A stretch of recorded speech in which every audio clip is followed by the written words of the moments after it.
Assalamualaikum warahmatullahi wabarakatuh.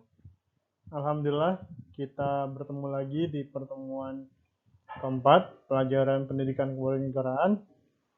Bagaimana kabar semuanya? Alhamdulillah ya, semoga semuanya baik-baik saja dan terhindar dari mara bahaya dan kita semua sehat, tidak terkena COVID dan penyakit lainnya. Amin. Anak-anak sekalian, pada kesempatan kali ini kita akan belajar tentang meneladani semangat dan komitmen para pendiri negara. Ya. Kita lihat di situ ada gambar seorang kakek-kakek, yang di belakangnya ada tentara. Jadi banyak pahlawan di sekitar kita sebetulnya yang tidak kita sadari. Dari semangat dan komitmen ada 10 yang akan kita bahas. Jadi semangat dan komitmen ini adalah harus kita kembangkan ya, agar NKRI tetap kukuh berdasarkan nilai-nilai Pancasila. Semangat dan komitmen tersebut bisa kita wujudkan dalam berbagai bentuk. Di antaranya adalah yang pertama, kita harus waspada terhadap ancaman dari dalam dan luar negeri ya, yang ingin merongrong negara kesatuan Republik Indonesia. Kita harus waspada. Yang kedua, kita harus mengamalkan Pancasila di lingkungan keluarga, masyarakat, bangsa, dan negara. Di keluarga, kita sudah diajarkan bagaimana komitmen tentang keimanan kepada Allah SWT, karena itu adalah berkaitan juga dengan sila pertama. Di masyarakat, kita sering diajarkan untuk belajar menerima kekurangan orang lain. Negara juga demikian. Yang berikutnya adalah kita harus mengembangkan keteladanan kepemimpinan bangsa, pemimpin bangsa, karena di masa mendatang bisa jadi di antara kalian yang akan menjadi seorang pemimpin. Mulai dari pemimpin keluarga, lingkungan yang paling kecil ya, kemudian meningkat ke RT, RW, lurah atau kepala desa, camat, bupati atau wali kota, gubernur, presiden, menteri, anggota dewan, DPRD provinsi, kabupaten kota, DPR RI, DPD RI, dan lembaga-lembaga lainnya. Tentunya kita harus belajar mengembangkan keteladanan kepemimpinan bangsa, supaya nanti ketika kita diminta maju untuk memimpin bangsa kita tidak kaget karena kita sudah terbiasa. Yang berikutnya, kita juga harus menghindari sikap negatif seperti egoisme, merasa benar sendiri, hedonisme, foya-foya. Itu bukan bagian dari kita. Kita ini harus peduli ya. Kalau kita kelebihan rezeki, jangan kita foya-foya, tapi kita berbagi kepada yang kekurangan. Sekulerisme, memisahkan antara agama dengan negara, nggak bisa ya. Negara dengan agama atau agama negara tidak bisa dipisahkan. Lagi bicara agama, untuk urusan temeh-temeh saja dalam agama diatur. Pipis diatur, BAB diatur. Kemudian kalau kita kena najis, itu diatur bagaimana kita beribadah dan sebagainya. Itu diatur, hal-hal yang kecil. Pipis coba, sepele kan? Bersin sepele. Tapi Allah Subhanahu wa taala mengatur umatnya ketika bersin. Mengucap alhamdulillah, kemudian mendoakan ya rahmatullah, yahdikumullah, dan seterusnya. Ke WC diatur, kaki kiri dulu. Itu merupakan sebuah pelajaran penting bahwa bisa, apalagi negara. Ya. Urusan kecil aja agama harus ada, apalagi yang lebih besar lagi. Ya, begitu ya. Kemudian kita juga diminta untuk mengamalkan nilai agama yang dianut. Banyak. Misalkan peduli sama orang miskin, kita bagaimana belajar dari peristiwa yang belum lama, itu kurban, ya. Itu mengasah kepedulian kita terhadap sesama. Kemudian zakat fitrah, bagaimana kita juga di situ belajar untuk memahami bahwa ada orang-orang yang kurang beruntung.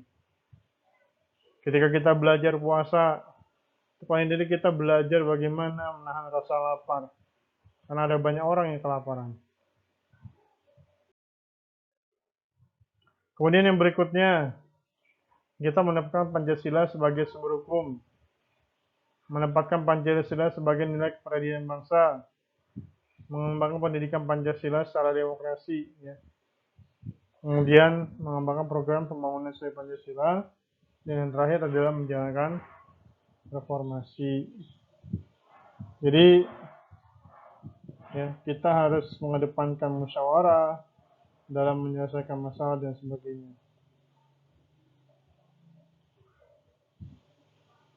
Ya.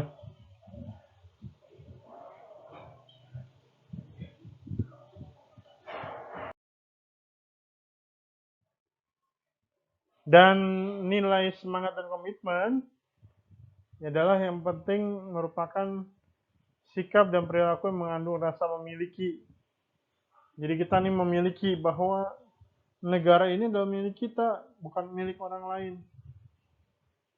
Maka ketika kita merasa memiliki, sama kayak kita punya sendal, karena kita merasa memiliki, jadi kita bertanggung jawab, waduh jangan sampai sendal kita ini jatuh dari atau hilang misalkan.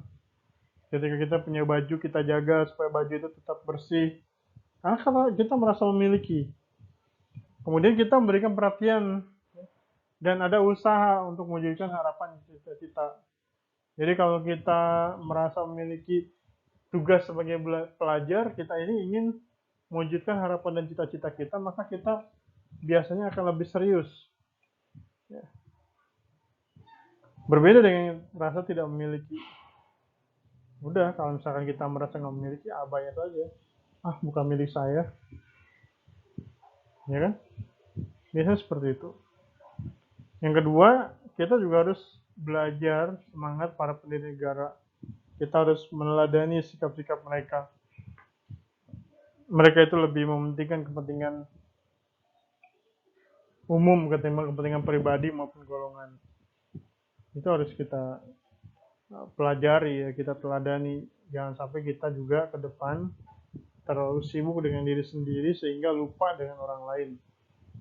Ya, terlalu sibuk dengan golongannya sendiri, terlalu sibuk dengan keinginannya sendiri, akhirnya mengabaikan orang lain. Ya. Dari sila pertama, kita belajar bahwa kita mengakui, atau dalam kata lain dalam Islam, yaitu kita beriman kepada Allah SWT, dan kita menolak paham ateisme, yaitu tidak memiliki Tuhan. Ini bahaya sekali. Bagi kita sebagai Islam, sangat-sangat bahaya.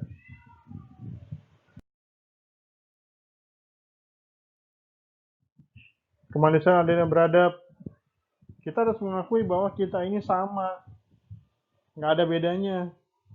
Mau miskin, mau kaya, mau berpendidikan, tidak berpendidikan, mau kulitnya hitam maupun putih, sama saja, nggak ada perbedaan. Nggak ada bedanya. Apalagi dalam Islam. Dalam Islam itu ada kaidah, seseorang itu tidak dilihat dari warna kulit, tidak dilihat dari kekayaan dan miskinnya, tetapi dari ketakwaannya. Dan kita harus menjunjung tinggi nilai-nilai kemanusiaan. Di contoh, kayak kalian nih makan, jangan sampai ada yang sisa. Karena kalian tahu ketika nasi itu sisa, nanti imbasnya kita tidak menghargai. Padahal kalau dalam makan beras itu, makan nasi prosesnya panjang. Ya, makan nasi itu proses panjang. Dan di satu sisi juga kita ada juga saudara-saudara kita yang tidak bisa makan. Banyak yang kena musibah. Jadi kita harus peka terhadap hal-hal yang berbau kemanusiaan. Jadi jangan sampai kita melakukan hal-hal yang justru merugikan diri kita sendiri.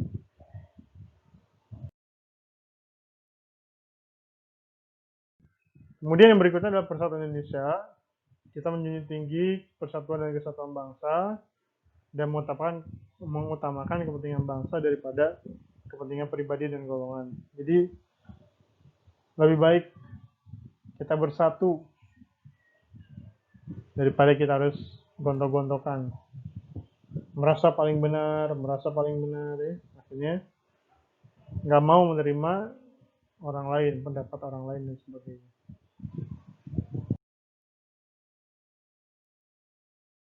Yang berikutnya adalah kerakyatan dipimpin oleh hikmat kebijaksanaan dalam permusyawaratan perwakilan. Jadi mengembangkan nilai demokrasi. Sekarang kan untuk memilih pemimpin, ya memilih partai, ikut pemilu, pilih presidennya, pilih pemimpin wakil rakyat kita. Dan ketika dalam memecahkan masalah, kita harus mengutamakan musyawarah di kekeluargaan dan sebagainya. Dan kita juga menghargai perbedaan pendapat. Jangan ada pendapat akhirnya musuhan, perang dan sebagainya.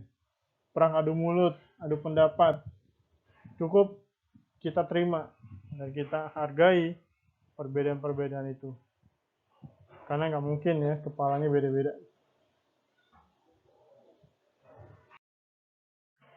Kemudian yang berikutnya adalah keadilan sosial bagi seluruh Indonesia. Jadi yang kita harus pahami adalah bahwa kekayaan alam untuk kemakmuran bersama, bukan untuk memperkaya diri sendiri, tetapi untuk kepentingan bersama. Jadi kalau hasil bumi, kekayaan alam, itu untuk kemakmuran, bukan untuk segelintir pengusaha saja. Tapi kita pun rakyat semuanya ikut merasakan. Dan yang terakhir adalah kita mengutamakan gotong royongan dan kekeluargaan. Jadi kalau ada apa-apa kita lebih baik gotong royong supaya lebih ringan pekerjaannya. Oke ya, terima kasih. Saya kira nanti untuk tugas kalian bisa melihat film yang berkaitan dengan keteladanan kepemimpinan. Bisa dari sumber mana saja, silakan cari film-film tersebut yang bisa memberikan kepada kita nilai-nilai keteladanan dalam memimpin. Boleh memimpin keluarga, memimpin perusahaan, memimpin bangsa dan sebagainya. Silakan dipilih. Nanti kalian coba tuliskan, kalian rangkum, kemudian kirim ke WA saya atau ke DM atau email. Silakan. Alamatnya tapi kalau ke rumah nggak usah ya, repot. Dan juga berbiaya tinggi. Silakan kalian kirimkan tugasnya melalui WhatsApp atau Instagram atau Facebook. Jangan lupa di-add, di-follow. Ya, saja mungkin di pertemuan kali ini. Mudah-mudahan kita bisa mengambil pelajaran penting dari keteladanan pemimpin bangsa. Mudah-mudahan kita bisa menjadi pemimpin di kemudian hari. Terima kasih, kita cukupkan sampai di sini. Bila taufiq hidayah, assalamualaikum warahmatullahi wabarakatuh. Subhanakallahumma bihamdika, subhanakallahumma bihamdika, asyhadu an la ilaha illa anta, astaghfiruka wa atubu ilaik.